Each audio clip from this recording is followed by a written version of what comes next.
Jadi G20 itu bisa menjadi momentum untuk kembalinya sektor mais ini karena dari pertemuan yang rutinnya aja, ministerial meeting, working group, itu ada 130-an lebih. Halo Sobat Mais, jumpa lagi di Mais Talk, podcast yang mengulik berbagai topik hangat dan menarik seputar industri mais.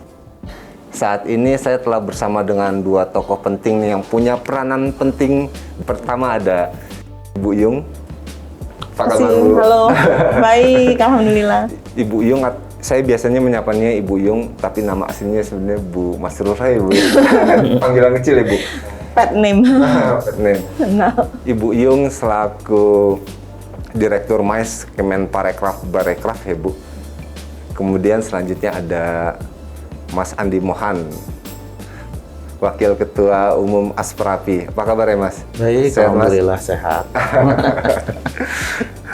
Nah, dengan dua tokoh ini kita akan ngobrol santai mengenai update terkait dengan industri mais nasional pada saat ini, selama pandemi dan pasca pandemi akan seperti apa ya, Bu?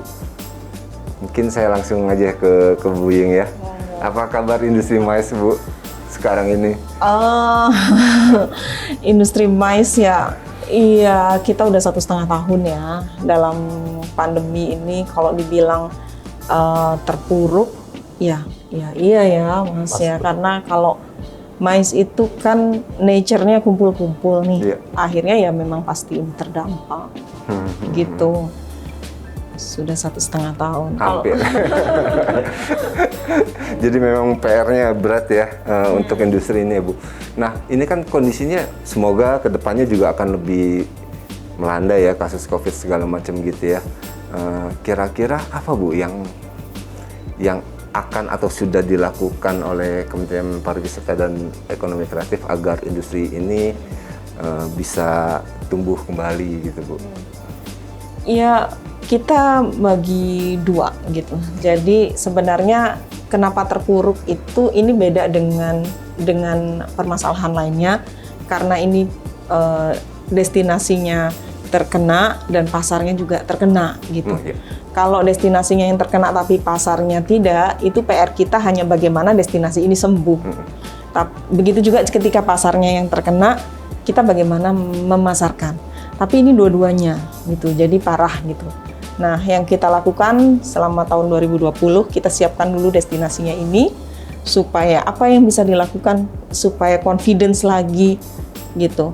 Kita buat, meeting itu nggak boleh karena apa sih gitu. Nggak boleh karena terlalu dekat, karena kontak fisik, karena bertemu terlalu lama dalam satu ruangan. Ya udah, itu panduan aja yang kita bikin.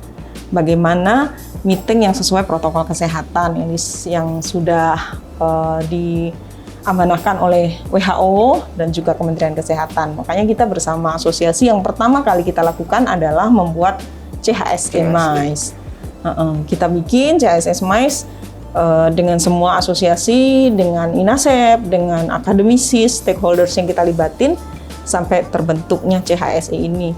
Nah, setelah kita CHSE ini bikin, kita ngerasa industri kita ini masih bisa jalan asal ini diikuti. Gitu. Nah, setelah itu kita sosialisasikan dan kita simulasikan ya bersama Asprapi juga ke destinasi-destinasi mais, ke industri. Begini loh kalau mau meeting, kalau mau conference, kalau mau pameran gitu. Kita simulasikan juga. Terus terus kita upayakan itu. Yang kedua, ketika kita sudah merasa destinasinya itu siap dengan prokes baru kita pasarkan nih yang kedua. Tapi nggak segampang itu, Mas Bayu. Jadi pasarnya kan sakit juga nih. Pasarnya sakit. Kalau pasar luar negeri jelas border masih ditutup. Nah, kita konsentrasi ke yang bisa dulu. Itu domestik. Jadi domestik ya fokusnya, Bu, akan lebih ke sana ya. Betul. Ke depannya ya. Kalau Mas Andi melihat itu gimana, Mas? Dan kira-kira apa ya solusi untuk menghadapi itu? Kalau dibilang dari sisi industri, ini udah kacau balau di segi industri. Keterpurukannya luar biasa kami.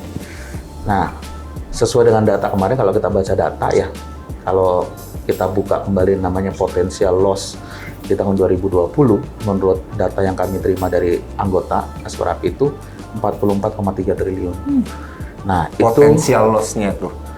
itu opportunity loss. Opportunity loss. Sedangkan yang potensial loss berkaitan dengan dampak ekonomi dengan kunjungan wisatawan itu lebih besar lagi, 147 triliun menurut data. Artinya ini sangat menjadi beban berat bagaimana kita harus memulihkan kembali industri MICE ini di Indonesia itu. Kemudian juga terkait dengan investasi yang berjalan di tahun 2020 ini tercatat 21,3 triliun tahun 2020 data kami itu sekitar 74%-nya ini dana asing yang masuk di kegiatan pameran. Nah, dengan adanya pandemi ini ada mandek nih dari investasi untuk kegiatan pameran sendiri. Nah, ini perlu perlu ada betul-betul solusi bersama. Tidak hanya pemerintah. Kalau dari segi pemerintah kan memang sudah membuat regulasi yang baik untuk industri gitu ya. Tinggal dijalankan oleh industri seperti apa. Di sisi asosiasi pun kita juga terus-menerus bekerja sama, tidak hanya ke Kementerian Pariwisata, tapi juga kerjasama dengan lembaga-lembaga terkait, misalkan pemerintah, kepolisian.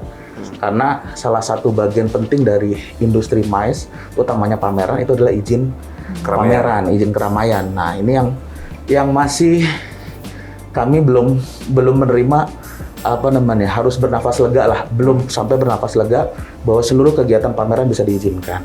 Nah, tapi ini kita berupaya tentunya dengan Kemenparekraf melalui Direktorat MICE yang dari tahun 2020 merumuskan membuat ramuan yang bagus gitu ya, CHSE MICE ini. Tinggal industrinya bagaimana. Nah, ini tugasnya kami sosialisasi kepada member-member kami untuk mengikuti aturan di panduan CHSE ini.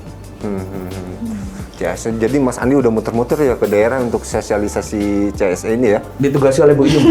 Jadi kita tahun 2020 sampai 2021 bulan lalu masih keliling tuh untuk sosialisasi di beberapa daerah. Tidak hanya saya, ada tim, ada teman-teman asosiasi lain, akademisi yang kita libatkan juga ya Bu Yung ya untuk sosialisasi. Jadi tidak monoton hanya Asprapi saja, ada asosiasi dan akademisi yang dilibatkan. Itu kan dari kesiapan ya Bu, pelaku industri. Tadi Ibu Yung pasarnya juga sakit nih. Kolaborasi apa nih yang kira-kira bisa antara pelaku, Kemenpar, dan mungkin kita sebagai media gitu ya bisa membuat ini bisa lebih cepat ya bangkit?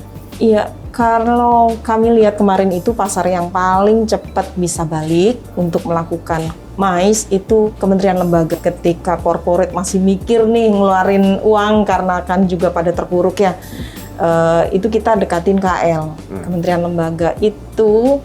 Bahkan arahannya Pak Menko Marves kan bagaimana supaya ada perjalanan dinas, ada meeting untuk menghidupkan industri MICE. Waktu itu di tahun 2020 ya. Jadi anggaran ada gitu. Akhirnya kita bikin yang pertama kali itu B2B online. Kita kumpulkan online-nya secara online dari penyedia-penyedianya MICE itu industri ya, ada hotel, ada agent, ada persewaan mobil, semua airline gitu. Kita ketemukan dengan kementerian-kementerian lembaga yang biasanya bikin MICE di hotel-hotel gitu secara online. Jadi kita bikin platform online-nya lewat MICE ID waktu itu. Kita temukan mereka secara online supaya dan alhamdulillah banyak gitu. Sebulan kemudian banyak meeting yang tersebar di berbagai daerah. Itu satu. Jadi kita hidupkan lagi government meeting. Yang kedua, kita ke corporate. Nah, corporate ini sebenarnya kan nggak semuanya terpuruk nih. Ya kita tahu lah.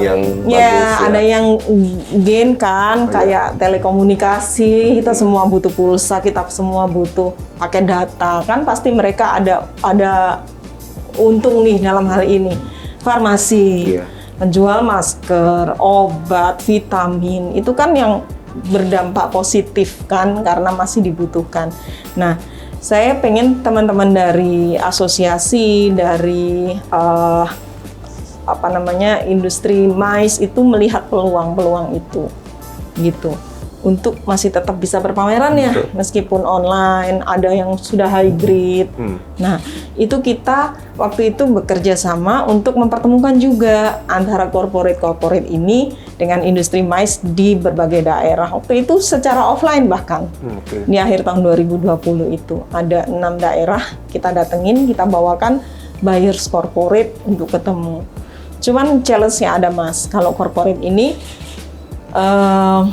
waktu itu di tahun 2020 belum ada transaksi gitu. Jadi mereka baru percaya dulu nih, membuktikan ketika kita ajak ke Bali, oh iya ternyata nggak apa-apa ya bikin MICE gitu di Bali. Karena SOP-nya sudah jelas. Betul, gitu. SOP-nya jelas, terus semua sudah mematuhi CHSE gitu.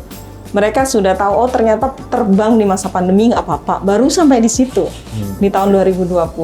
Jadi image kita benerin dulu, karena memulihkan pasar lebih sulit daripada memulihkan destinasi. Gitu. Semoga di tahun 2021 ini sudah mulai meeting di daerah.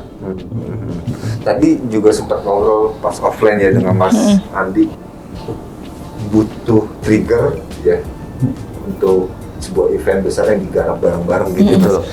Jadi masing-masing, karena untuk memulai baru ya, karena sudah lama satu setengah tahun, 2 tahun ya. Dari sisi financial capital juga kan para pelaku bisa dibilang sudah ya sudah apa ya? Sudah habis duitnya mulai. Sudah mantap makan tabungan gitu. Jadi bisa dibilang bisa masing-masing pelaku atau itu berkontribusi ya, vendor kontribusi apa, venue kontribusi apa, PCO atau PCO kontribusi apa, mungkin government juga bisa berkontribusi di situ ya Mas. Konsepnya akan gimana asiknya itu Mas? Saya sedikit menarik ini. Ketika kami bersosialisasi tentang panduan CHSE, kemudian kami sebagai tim perumus, tim narasumber untuk sosialisasi itu berpikir, sebenarnya kalau kita sebut dunia pariwisata yang gampang dipulihkan itu MICE, karena orangnya gampang diatur, gitu ya. Jadi meeting orangnya pasti itu ya siapa. Kemudian pameran kita atur juga bisa secara mudah. Berbeda mungkin dengan pariwisata dari sektor lain, leisure sebagainya. Nah itu agak mungkin lebih sulit daripada MICE. Tapi bukan berarti tidak bisa berjalan, karena sekarang juga sudah mulai dibuka sebenarnya. Nah MICE ini lebih mudah karena aturannya sudah jelas. Kita punya panduan CHSE MICE, kegiatannya pun kegiatan yang bisa diatur polanya, pesertanya juga gampang untuk diatur. Nah dari hal tersebut kami berpikir bagaimana cara memulihkan. Kalau dari sektor dari sisi pemerintah ya sudah dikeluarkan beberapa regulasi. Tapi bagaimana industri ini bisa menangkap? Yang pertama, secara konsisten kami memang menyampaikan bahwa apa yang dikeluarkan pemerintah melalui CHSE MICE ini itu harus diikuti oleh seluruh industri. Maka seluruh industri di dunia MICE ini harusnya samina wa ta'na kalau kami kan harus mengikuti itu supaya ada kepercayaan kembali ya, kepercayaan kembali. Apalagi ketika nanti ada dibuka international border ya Bu, itu mereka kan pasti akan melihat Indonesia udah siap belum, ya enggak, dengan apa kesiapannya. Salah satunya kan ya penerapan panduan CHSE itu. Maka ketika kami keliling ada pertanyaan, seberapa pentingkah panduan CHSE ini atau sertifikasi CHSE khusus MICE, karena saat ini kan yang disertifikasi venue-nya. Seberapa penting? Kami selalu sampaikan bahwa ini penting bagi industrinya. Kalau industri merasa penting, maka mereka akan ikut sertifikasi. Kalau nggak penting, ya berarti mereka tidak ikut. Tetapi konsekuensinya adalah kepercayaan masyarakat. Ketika saya datang ke satu tempat, saya akan melihat kenyamanan, ini sudah disertifikasi belum? Karena sekarang kementerian itu kan mendengungkan CHSE terus. Sama dengan kita datang ke rumah makan, ada sertifikasi halal dan tidak, gitu ya. Maka orang akan nyaman ketika ada sertifikasi halal. Itu. Nah yang ketiga, dari situlah mulai alurnya kita membuat konsep pemulihan ekonomi. Ketika kita merasa penting dari panduan CHSE tersebut, sertifikasi CHSE, maka saatnya organ-organ dari industri MICE ini berkolaborasi, bersinergi. terutama di industri. Kalau tadi ada trigger, ada event dari pemerintah melalui meeting-meeting, KL, kementerian dan lembaga, maka kami mendorong anggota, utamanya Asperapi, itu untuk membuat kolaborasi event. Ini trigger di industri. Mulai nanti, misalnya tadi sampaikan Mas Bayu, vendor, dalam satu event butuh vendor, maka ini kami sebut patungan event, patungan pameran. Nah, buat hal-hal yang sama seperti itu, supaya memunculkan atau membangkitkan industri-industri lagi. Kalau dilihat dari perkembangannya, daerah-daerah lain sudah mulai bergejolak lagi kok. Ya, kami melihat anggota kami di Kalimantan Timur itu sudah jalan, Surabaya yang dekat dengan di Pulau Jawa itu sudah bergerak, sudah berjalan. Nah, artinya sebenarnya menjadi PR besar utamanya di ibu kota negara nih yang masih menunggu kebijakan tentang pembukaan kembali pameran. Kalau dari sisi industri sangat siap, ya sangat siap untuk dibuka kembali. Tetapi tadi bagi mereka yang memang ada keterbatasan soal mungkin pendanaan, kan butuh pendanaan event kapital itu sebagainya. Ini kami harapkan bisa berkolaborasi, gitu ya. Apalagi kan kejadian kemarin-kemarin menguras kantong juga nih untuk industri. Jadi butuh event yang bisa dijadikan trigger gitu ya untuk. Betul. Dan ini kan sebenarnya menunjukkan gini ya Bu, wah berarti orang-orang MICE ini juga bisa bersatu gitu ya. Karena ada eventnya juga bareng-bareng nih gitu ya. Tinggal nanti colek buyung lah, Bu, ada dukungan nggak nih ketika kita membuat seperti ini? Apa yang bisa kita kolaborasikan dengan pemerintah? Utamanya sebenarnya harapan kami sebenarnya dengan international border bisa pulih aja, kita buka gitu ya. Itu sudah membantu kalau kita berpikir internasional sudah masuk. Tapi kalau pada saat ini kita berpikir domestik, mau tidak mau tadi meyakinkan pasar ya. Nah, Ibu, tadi pada sesi sebelumnya juga kan saya sempat diskusi dengan corporate ya Bu.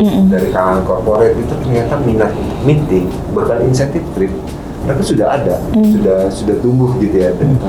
Di pengakuan mereka sih dimulai semester kedua tahun ini sudah mulai ada request gitu ya ke beberapa destinasi dan domestik.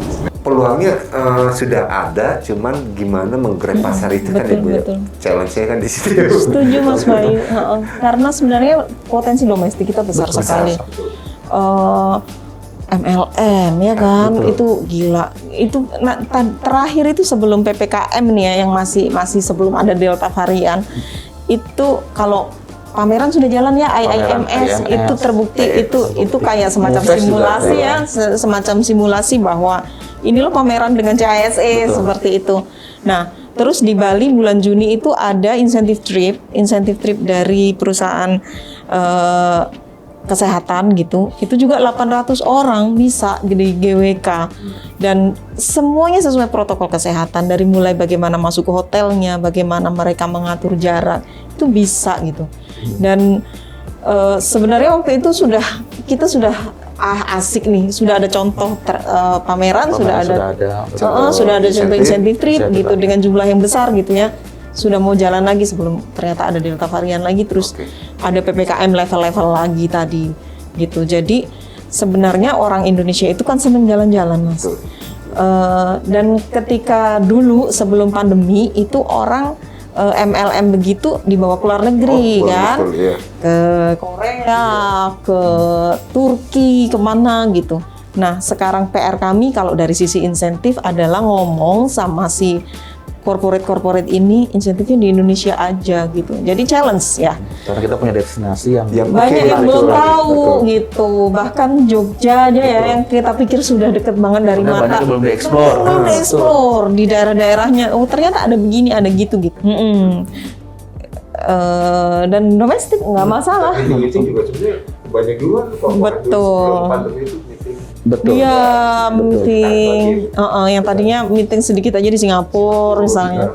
Sekarang yuk kita ke Indonesia. Dan menariknya kayak kemarin teman-teman saya bilang, Bang, yuk ke Bali, mumpung murah gitu. Iya. Nah itu kan seru kan. Betul. Jadi ada message.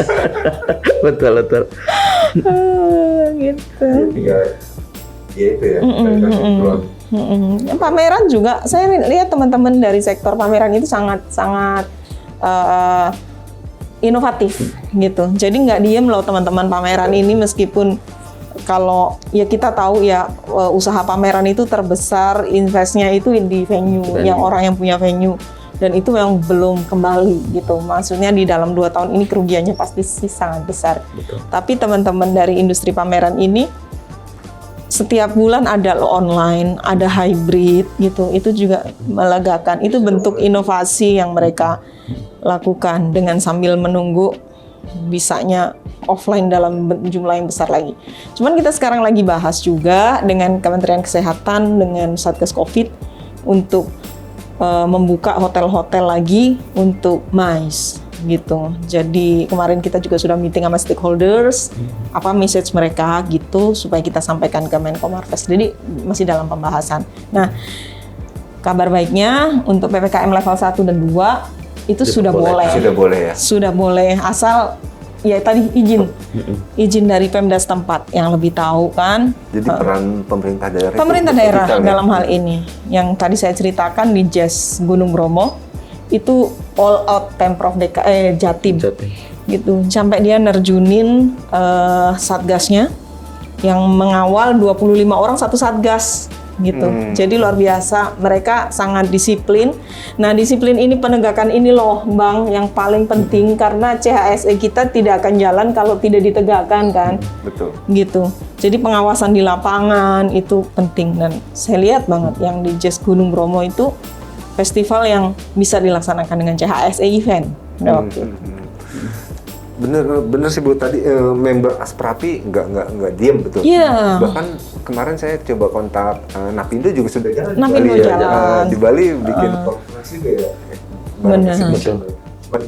Memang ibu kota yang menjadi PR karena semuanya jadi serba sensitif ya. Betul. Tapi memang kita dari pengalaman, mau tidak mau industri harus beradaptasi gitu ya. Jadi ketika kita mulai ada mau penyebutannya PSBB kah atau PPKM gitu ya, supaya nggak mandek, ini harus ada inovasi tadi Ibu yang sampaikan. Salah satunya adalah kegiatan yang tadinya kita harus offline gitu ya, sekarang kita mulai hybrid gitu ya. Ada sisi online-nya, ada sisi offline-nya. Nah, dengan adaptasi hybrid inilah memacu industri gitu ya, pelaku industri MICE ini untuk bangkit kembali nih buat kegiatan-kegiatan yang mereka gitu. Nah, Bu Yung, tadi masih terkait dengan pasar nih. Tadi domestik, tapi kan kita suatu saat ketika border sudah mulai dibuka gitu kan juga kita harus siap gitu ya. Nah, kegiatan-kegiatan internasional juga harus, mau nggak mau kita juga paralel ya, nggak bisa menunggu semuanya beres, tapi secara paralel kita juga tetap maksudnya tetap beredar, tetap ada di industri dunia ya, dengan mengikuti kegiatan bidding dan segala macam begitu Bu. Itu seperti apa Bu? Masih berjalan ya, jadi Bu? kita meskipun pandemi kemarin tetap bidding ya kan, bidding dari event-event internasional yang ya pasti nggak selalu menang ya. Ada yang dapat, ada yang enggak, ada yang mundur, tapi karena pasarnya sendiri masih begitu. Dan kalau sebenarnya kalau paksain di 2020 atau 2021 jadi tuan rumah International MICE, itu pasti jadi online Mas. Nah, karena hampir semua event MICE internasional di 2 tahun ini tuh online. Trade show-nya hanya online. Trade show itu kita juga masih jadi gini. Kalau untuk international marketingnya itu kita kan ikut trade show ya. Trade show itu sekarang 2 tahun terakhir ini jadi online. Yang tadi trade show MICE kayak di IMEX, terus ITCMA, itu semuanya masih ada jalan tapi online. Jadi kita partisipasi online sekaligus kalau promosi di situ itu lebih ke menginformasikan kepada pasar bahwa kita masih eksis, bahwa kita menerapkan protokol kesehatan seperti itu. Kita ikutin juga online itu. Nah, kalau event-event MICE yang di Indonesia, yang conference, itu juga sama, either ditunda atau tetap tapi online gitu.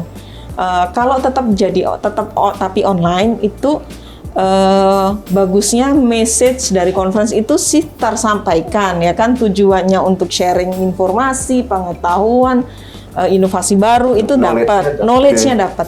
Tapi industri kita nggak dapat, venue-nya nggak kepake, vendornya nggak dapat bisnis gitu. Itu sih ada yang masih tetap jalan seperti kayak BKKBN gitu, se-Asia Pasifik kemarin tetap jalan tapi online gitu. Tapi event-event MICE yang untuk tahun-tahun depan kita tetap bidding bareng asosiasi profesi gitu.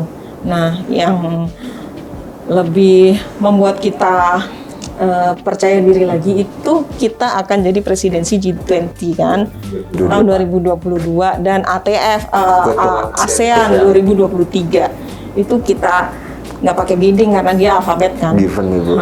Karena pertemuan government dan itu sangat menolong.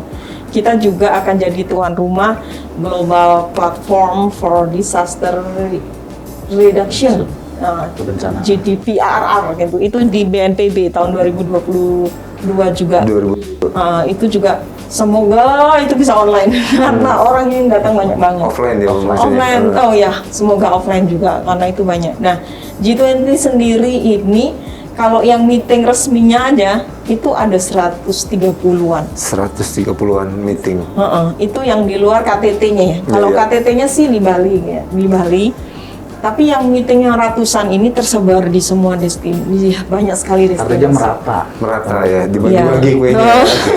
Itu sudah kita rekomendasikan BI sama Kementerian Keuangan sama Kemlu bikin standarnya dengan kami, dengan MICE gitu, standar venue yang bisa dipakai untuk ini apa gitu. Jadi sudah ada nih untuk KTT harus begini, untuk ministerial meeting harus begini, untuk working group harus begini gitu. Itu beda-beda semua. Nah, standar ini kita sosialisasikan gitu. Nah, ke KLKL. Jadi KLKL itu kalau mau meeting working group ketentuannya ini dan dari kami juga memberikan rekomendasi daerah-daerah dan venue-venue yang bisa dipakai untuk ini mana aja gitu. Alhamdulillah banyak sih nanti yang akan menyebar. Tahun depan itu sebenarnya bisa dibilang momentum ya, banget ya, 2022. Jadi G20 itu bisa menjadi momentum untuk kembalinya sektor MICE ini karena dari pertemuan yang rutinnya aja, ministerial meeting, working group, itu ada 130-an lebih. Nah, dari satu working group itu bisa beberapa side event. Side event itu ada yang substantif, ada yang non-substantif.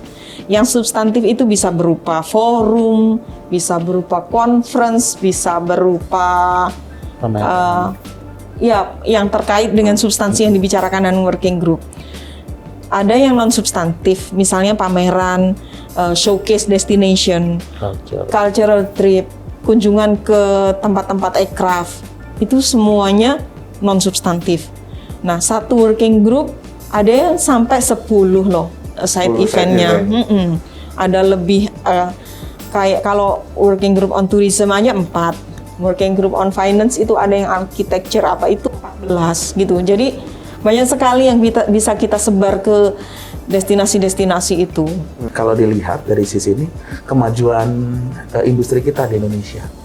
Nah, lalu sempat kita diskusi dengan Bu Yung dan kawan-kawan, sebenarnya ini ajang kita ya Bu, karena negara-negara lain dengan posisi yang sama. Dari tahun 2020 nol semua. Nah, artinya kebangkitan kita, MICE-nya gitu ya, ini kita bisa ngejar ketertinggalan yang dulu-dulu gitu ya. Walaupun kayak kemarin sempat Singapura udah mulai duluan gitu kan, akhirnya sekarang drop lah, kita muncul lagi gitu kan. Nah ini kalau dari di ASEAN sih sudah mulai membaik lah, Indonesia sudah terlihat lah ya dengan kemarin ada pameran sebagainya. Nah, kita bisa ngejar ketertinggalan itu. Harapannya sih seperti itu. Terima kasih banyak Bu, Ibu Yung, Mas Andi. Siap. Semoga diskusi yang singkat ini bisa bermanfaat buat kita semua. Dan Sobat MICE, apabila mempunyai saran terkait dengan tema atau dengan konten ya, bisa tulis di kolom komentar MICE ID, di channel MICE ID. Baik, sekian, sampai jumpa pada sesi berikutnya. Terima kasih sekali lagi Mas, Bu Yung. Terima kasih semua.